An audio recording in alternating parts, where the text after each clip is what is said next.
So we come to politics in the 1st century BCE.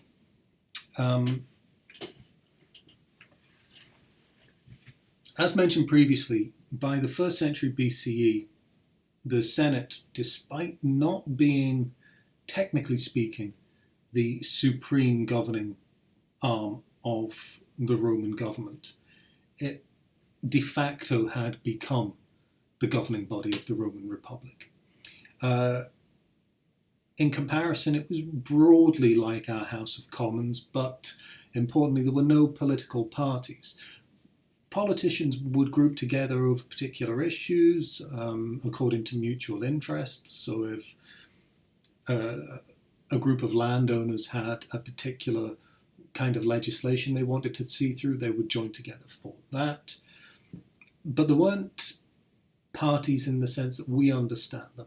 However, having said that, two groups did emerge, and they became known as the optimates and the populares. The optimates, the name literally means the best people.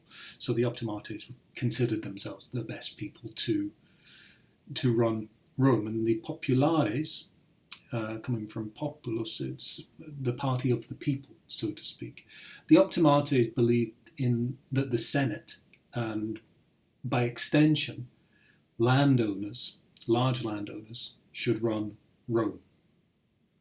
They believed that the people's assemblies, who actually, again, technically retained the authority of sovereignty, the Senate believed that the People's Assembly should enact advice that they give. Okay. The populares, we're going to get into what individuals might have got out of standing as a populare candidate.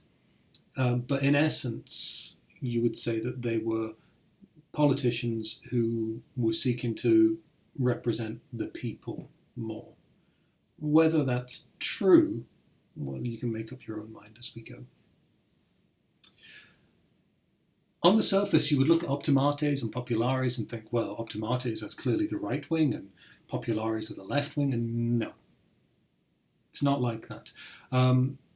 Whichever group they may have fallen into, they were senators, and senators were large landowners, or if not, they were wealthy men.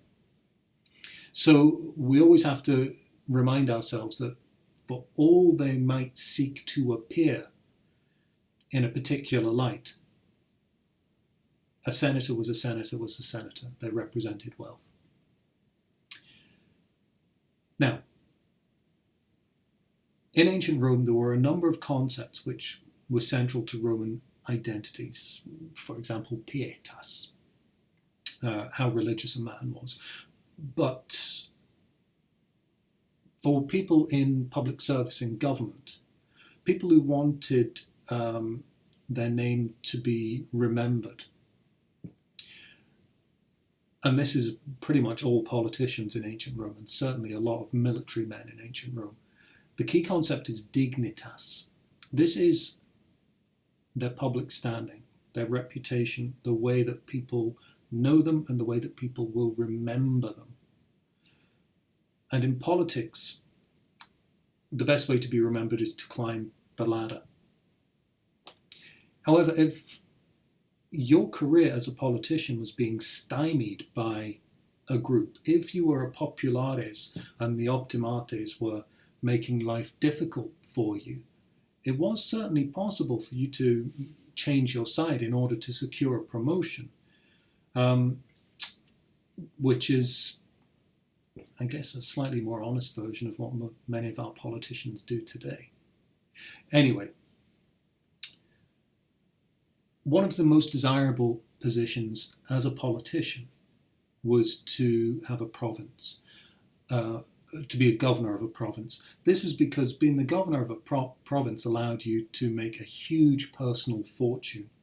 If you wanted to make yourself a rich man, a governorship was the way to go. But equally, if you wanted to build your name, if you wanted to build your dignitas, your status, a governorship was a really good way to go as well.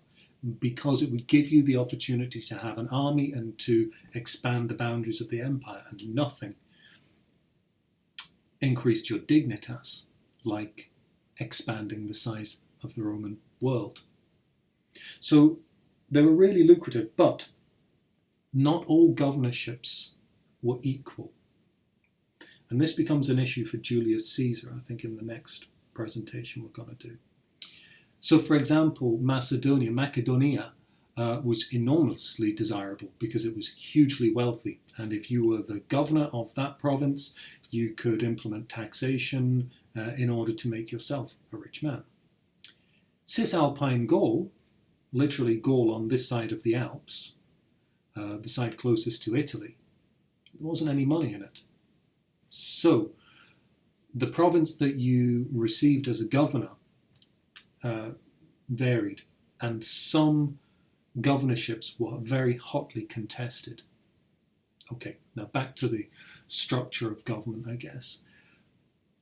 The politicians knew that the people's assemblies were the sovereign body of Rome. So if the Senate was preventing a politician achieving a certain position, they knew that they could appeal to the people through the people's assemblies. And equally, they could get the people's assembly to overturn a decision made by the Senate. But in order to get that to happen, you would obviously need to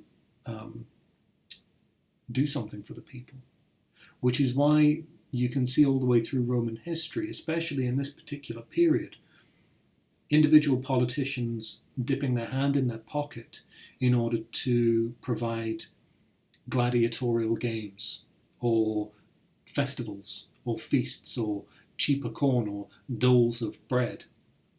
The idea being that if you can win the people over with a gesture like that, they might support one of your proposals in the People's Assembly, which was more powerful than the Senate. At least technically, it was more powerful than the Senate. Here is your skinny. Please do more than the bare minimum. If you have any questions, ask me in class, or Twitter, or email, or smoke signals.